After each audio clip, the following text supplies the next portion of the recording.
Hi everyone, this video is part of Macquarie University's coding tutorials, and in this video we're going to be talking about the difference between instance copies and reference copies. This is an important concept to understand when working with objects as it can affect how our program behaves and how we interact with the data. An instance copy is a new object that is created by copying the values of an existing object. When we create an instance copy, we are creating a new object that has its own memory location and its own set of values. For example, let's say we have a car class that has instance variables for make, model, and year. If we create a new car object called myCar and give its instance variable certain values, we can create an instance copy of myCar by creating a new car object called yourCar and setting its values to the same as myCar. Let's do this in the car tester class. We have our car class from before, and we need to make sure it's in the same project so it's available to us in the tester class. Now in the car tester, we create a car called myCar. Let's set its make to Toyota, set its model to Camry, set its year to 2020, and set its number of seats to 5. We'll leave the current speed at its default value of 0, so we don't need to change it here. Now let's write the exact same code for your car, allocating new memory for a new car, and then calling your car when accessing instance variables this time.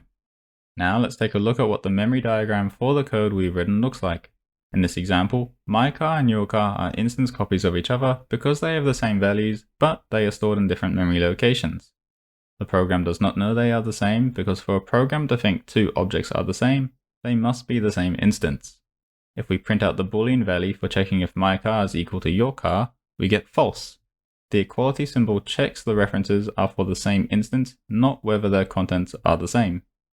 A reference copy, on the other hand, is a new reference to the same object. Instead of creating a new object, we are creating a new reference to an existing object. In this example, we create the myCar object the same way, then we create the reference yourCar, declaring it as a car reference first. Notice that the left-hand side is the same as before, but this time on the right, we don't create a new car, we just write myCar. The effect is that the reference yourCar is created and will now point to the same instance myCar is pointing to. Now let's look at the memory diagram for this code. We can see that myCar and yourCar are both references to the same object in memory, meaning any changes made to one will be reflected in the other.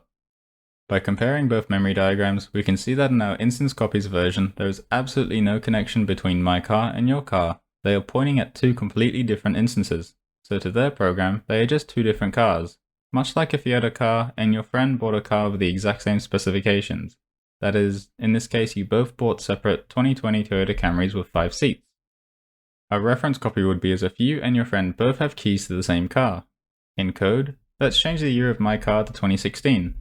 Now, if we print out the year of your car, would it still be 2020 or would it be 2016? Let's give it a go. We see that your car's year has also changed to 2016. If we try to check whether both objects are equal this time by printing out my car is equal to your car, we get true this time because the program knows they both point to the same instance and therefore considers them to be the same. As a quick note, it's important to notice this happens with strings too, so if we want to check whether two strings are the same word or phrase, we can't use double equals because the same behavior we saw with the cars happens here.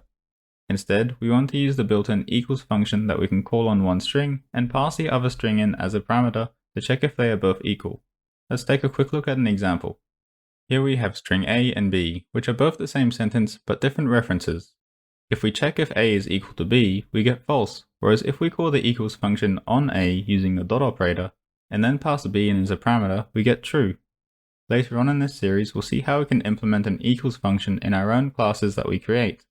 This way we can easily check if two objects are equal based on whichever criteria we want to use to determine equality, even if the objects are different instances. So now we know the difference between instance copies and reference copies. We also discussed how copies are reflected differently in memory diagrams. Remember that when we are creating a new object, we are creating an instance copy, while when we are creating a reference copy, we are creating a new reference to the same object. Also remember to use the built-in equals function to check if two strings are the same word or phrase.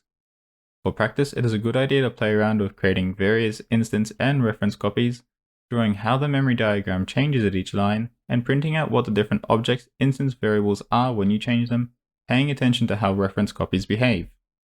In the next video, we'll expand on our car class by adding instance and utility methods. See you there!